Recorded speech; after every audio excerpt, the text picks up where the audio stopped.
14절 아버지가 아들을 세상에 구주로 보내신 것을 우리가 보았고 증거하노니. 사도들의 증언입니다.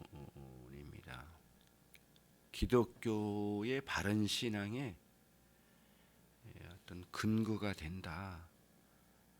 지난번에 드렸던 말씀이죠. 우리가 이제 또 빠뜨릴 수 없는 것은 13절에 기록된 것처럼 성령을 우리에게 보내주심과 함께 기독교 신앙의 그 바른 신앙의 어떤 근거가 된다라고 말씀을 드렸습니다. 사도들의 이러한 증언이 우리의 신앙의 근거가 되고 그만한 그 권위가 있는 이유는 사도들의 자신의 위대성이나 또 뛰어난 인간성이나 도덕성이나 그런 것에 의한 것이 아니죠. 그들에게 맡겨주신 복음의 이례성이 이제 우리의 신앙의 바른 근거가 되는 것이죠. 그러면 오늘 우리들이 그들의 증언한 사도들의 증언한 그 내용의 그 핵심이 무엇일까? 그것은 오늘 말씀대로 하나님 아버지께서 하늘에 계신 아버지께서 이 세상에 아들을 보내셨는데 그 보내신 그 아들이 우리의 구주시라는 것, 이게 이제 사도들의 증언의 하나의 핵심이었다라고 하는 것이에요. 그러면 이제 우리는 오늘 좀 한 발짝 더 안쪽으로 들어가서 그러면 어떤 의미에서 세상의 구주신가 예수님께서, 그것을 생각해 보려고 합니다. 특히 사도가 첫머리 1장 1절에서 이미 예수님에 대한 증언의 어떤 확신, 그거를 이야기하면서 직접 그분을 배웠다. 그리고 그분을 우리가 만진 바 되었다. 우리가 그분을 목도했는데 정말 깊이 생각하고 그분과의 직접적으로 경험된 그것을 우리가 근거로 해서 우리가 증언한다. 사도가 이것을 매우 강조했죠. 처음부터. 우리와 같은 인간의 몸을 입고 오신 하나님의 아들, 그분이 사도들 앞에 나타나셨는데 나사렛 예수 그리스도이셨습니다. 그들이 증언한 골자는 그분이 기다렸던 메시아라고 하는 것, 그리고 그분이 메시아로서 이 땅에 오셔서 우리를 구원하실 구주로 오셨다고 하는 것, 이러한 내용이 사도들의 증언의 핵심적인 골자였습니다. 그러면 이제 그들의 증언이 어떤 의미에서 우리에게 구주이신가 라고 하는 것을 생각해 봐야 할 문제가 있어요. 왜냐하면은 사람들은 예수님에 대해서, 하나님의 아들이신 예수님에 대해서 자신들의 구주라고 말하지만은 어떤 의미에서 구주이신지에 대해서 각자 생각이 다르고 관점이 다르기 때문에 바른 믿음 위에 서지 않고 왜곡된 신앙의 길로 가는 경우가 꽤 많기 때문에 그래요. 어떤 사람은 이 세상의 최고의 가치는 정치적인 능력으로 이 세상을 바르게 세우고 이끌어가는 것이야말로 이 세상의 구주가 필요하다라고 생각하는 사람들이 있거든요. 그러니까 사도들의 증언이 그것이 아님에도 불구하고 하나님의 아들이신 예수 그리스도께서 오셔서 우리의 구주시지만은 사도들의 증언했던 증언의 의미대로가 아니라 자신들의 생각과 주관과 자신들이 바라는 방식으로 예수님을 구주로 받아들이기 때문에 그런 사람들은 예수 그리스도께서 구주시지만은 세상의 정치가로 대단한 정치력을 가지신 분으로 또 그렇게 추앙하면서 기독교 신앙의 길을 갈 수 있다고 생각하는 사람들이 있거든요. 어떤 사람들은 도덕적으로 이보다 뛰어나신 분은 없다. 그러니까 도덕적으로 훌륭한 길을 가신 분이기 때문에 우리는 도덕적으로 훌륭한 분으로 받아들여야 된다고 생각하는 사람들이 있기 때문에 사도들의 증언, 그 세상의 구주의 개념이 도덕적으로 뛰어난 인물 중에 한 분으로 또는 가장 우수한 분으로 여기면서 예수님을 따르려고 하는 사람들이 있단 말이에요. 실제로 기독교 역사에 교회 가운데 그런 사람들이 꽤 많았어요. 또 어떤 사람은 아주 철학적으로 예수님에 대해서 접근해가지고 자신들의 구주라고 생각했던 거거든요. 그러나 사도들의 증언은 달랐어요. 사도들의 증언은 그들과는 전혀 달랐어요. 그래서 뭐냐면은 하나님의 아들이신 그리고 하나님으로부터 보냄받으신 예수 그리스도는 우리를 이 세상의 죄와 그리고 그 죄의 결과로 죽음에 이르게 된 사망 그리고 그 죄와 사망에 의해서 고통 속에 빠져 있는 우리들을 거기서 구원하실 구주라고 하는 사실이 사도들의 증언의 골자였어요. 그러니까 이 세상의 사람들이 생각했던 또 구주라고 여겼던 관점하고 사도들이 증언한 그 핵심적인 요소하고는 전혀 다른 그 예수님을 구주로 여겼던 관점이 말은 똑같이 구주라고 말하지만은 전혀 다른 증언을 가지고 사도들이 증언했던 거거든요.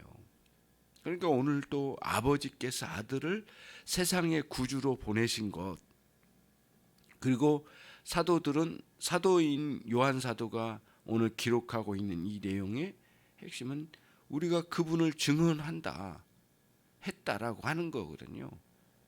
그러니까 요한 사도가 그거를 이렇게까지 강조한 것은 예수님에 대한 증언이 얼마나 중요했고 중대한지 그리고 죄인들을 하나님 앞에 세우는 이 복음의 핵심적인 요소 죄와 사망에서 구원하시기 위하여 이 땅에 구주로 오신 예수 그리스도에 대한 증언이 얼마나 중요했는지를 말하고 있다고 봅니다.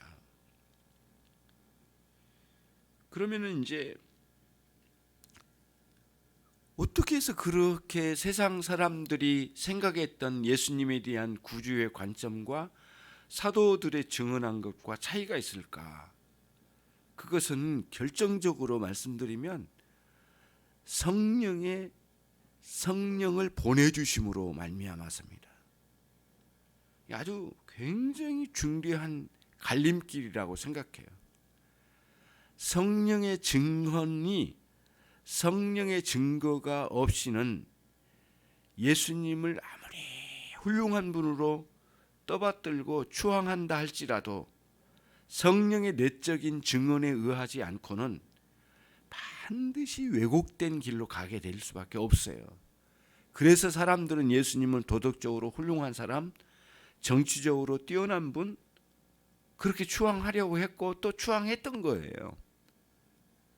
그러니까 유대 지도자들이 예수님을 죽였던 이유도 우리의 관점에서처럼 당신이 우리의 정치적인 인도자 그리고 이 땅의 임금이 되어달라. 그 요구를 들어주지 않으시니까 예수님을 죽였거든요. 십자가에.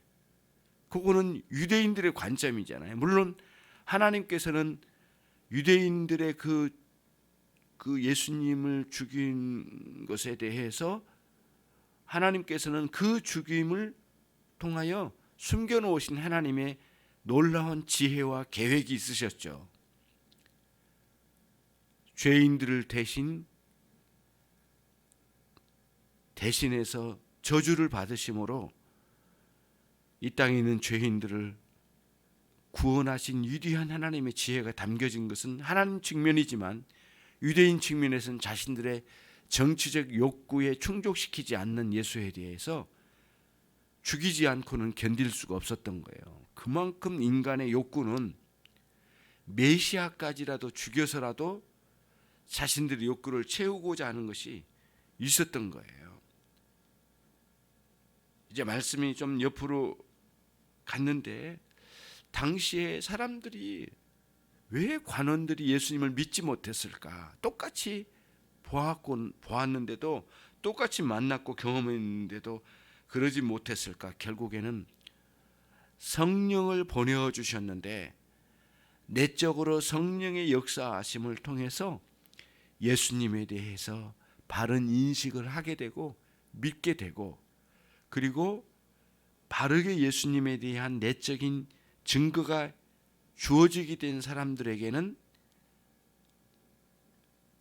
옛 언약의 말씀에 약속하신 대로 그분이 우리를 죄와 사망에서 구원하실 분으로 오시렸다는 사실을 깊이 알게 되고 인식하게 되고 그분을 받아들이게 되고 그리고 그분을 의존하는 믿음으로 나갈 수 있었던 거예요. 그리고 그렇게 인식된 사람들은 나를 이 죄와 사망에서 구원해 달라고 하는 그런 관점에서 메시아이신 예수 그리스도를 향해서 달려들어갔던 거예요. 이거는 철저히 성령의 역사하심이 아니고서는 그런 일이 일어날 수가 없었다고 하는 것이 사도의 전체적인 흐름의 증언이에요. 그래서 바울 사도가 지난번에도 드렸던 말씀이긴 하지만 고린도전서 2장 10절에서 바울 사도가 했던 중요한 그 증언이 있어요. 모든 것 곧 하나님의 깊은 것까지도 통달하신 분은 성령님이시다.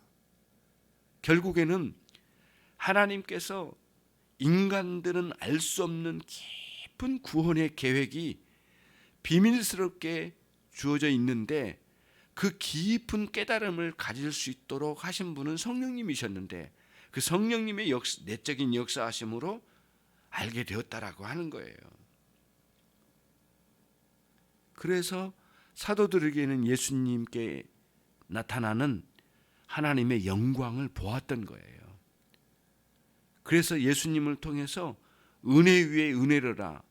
은혜가 지속적으로 넘쳐나신 분은 우리 주 예수 그리스도 외에는 없었다고 하는 사실을 직접 보게 되었고 알게 되고 경험되고 누렸던 거예요. 사도들이. 그 역사적으로 오순절은 그거를 아주 확증적으로 보여주신 거죠. 성령님의 위대한 역사를 아주 수많은 사람들에게 그걸 확증적으로 보여줬고 그 오순절을 계기로 통해서 세상에 예수 그리스도가 우리의 구주, 즉 죄와 사망에서 우리를 영원히 구원하신 구주라고 한 사실을 아주 마음껏 목숨을 내어놓고 증언할 수 있는 계기로 삼으셨던 거예요. 그래서 성령님과 사도들의 증언은 쌍벽을 이루어요. 우리의 신앙의 아주 중요한 근거의 쌍벽을 이루는 아주 중대한 요소가 아닐 수가 없어요. 사도들의 증언은 곧 신약 성경 전체가 아니겠습니까? 저와 여러분을 죄와 사망의 이 비참함 속에서 구원하신 예수 그리스도께서 그분이 그 일을 위해서 오셨다고 하는 것, 그리고 그분이 말씀하신 그 말씀 속에서 우리에게 확증적으로 말씀해 주시잖아요. 인자는 섬김 받으려 온 것이 아니다. 오히려 내가 섬기려 왔고 심지어는 목숨을 내어놓고 너희를 죄 가운데서 구원하게 하여 오셨다라고 당신 자신을 직접 증언하지 않으셨습니까? 그래서 예수님께서는 이 땅에 우리 인간의 몸을 입고 오셔서 이미 하나님께서 율법 가운데 나타내 주신 하나님의 깊고 깊은 흔들림 없는 뜻이 세워졌는데, 율법에 새겨진 하나님의 흔들림 없는 뜻이 기어이 이루어지도록 우리 주님께서 오셔서 그 일을 이루셨다고 하는 거예요. 그게 사도들의 증언이거든요. 그래서 예수님께서는 삶 전체의 삶으로 온전히 하나님의 말씀, 그 율법, 그 계명을 온전히 순종하심으로 하나님의 뜻을 이루셨을 뿐만 아니라 율법에 계시되어 있는 하나님의 뜻 중의 뜻은 또 하나는 그 율법을 온전히 순종하지 않는 자는 죽음에 이를 수밖에 없다고 하는, 저주를 받을 수밖에 없다고 하는 분명한 계시의 말씀, 하나님의 뜻이 율법에 새겨졌거든요. 그래서 십자가의 죽으심으로 대신 저주를 받으심으로 또 한편의 율법을 완성하셨던 거예요. 삶으로 온전히 순종한 방식으로 율법을 완성하시고 뜻을 이루시고 율법에 새겨진 대로 또 한편은 십자가의 죽으심으로 하나님의 뜻을 이루셨다고 하는 거예요. 그래서 히브리서 기자는 9장 12절에서 염소와 송아지의 피로 하지 아니하시고 오직 자기의 피로 영원한 속죄를 이루사, 단번에요, 단번에, 여러 차례가 아니라 딱 한 번의 그 역사하심을 통해서 성소에 들어가셨느니라. 하늘나라, 다시 말하면 승천하시는 위대한 역사는 마치 대제사장이 지성소로 들어가신 것처럼 그런 모습으로 들어가셔서 결국에는 그 하나님과의 만남을 완전히 이루시는 대역사를 십자가에서 이루셨다라고 하는 거예요. 그래서 우리로 하여금 죄에서 자유케 하시고 해방시켜 주신 것이죠. 우리의 인간의 죄를 도말하시고 말이죠. 그래서 오늘날 또 주님은 우리의 중보자로 항상 하늘 보좌 우편에 앉아 계셔서 우리의 중보자로 늘 계시고 우리를 위하여 기도하고 계시며 늘 우리와 함께하고 계신 것을 우리가 알게 된 것이죠. 그래서 요한 사도가 2장 1절에서 만일 누가 죄를 범하여도 아버지 앞에서 우리에게 대언자가 있으니 곧 의로우신 예수 그리스도시라, 그렇게 증언을 했던 거예요. 하나님께서 아들을 이 세상에 구주로 보내셨습니다.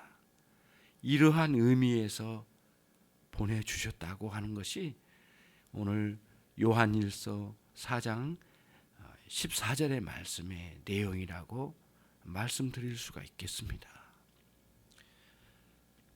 주님 감사합니다. 오늘 또 귀한 말씀으로 우리에게 가르쳐 주시고 인도해 주시니 감사합니다.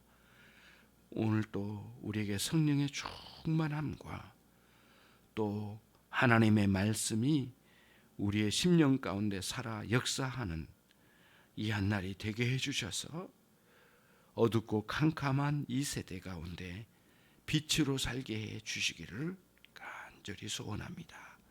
예수 그리스도의 이름으로 기도 올리옵나이다. 아멘.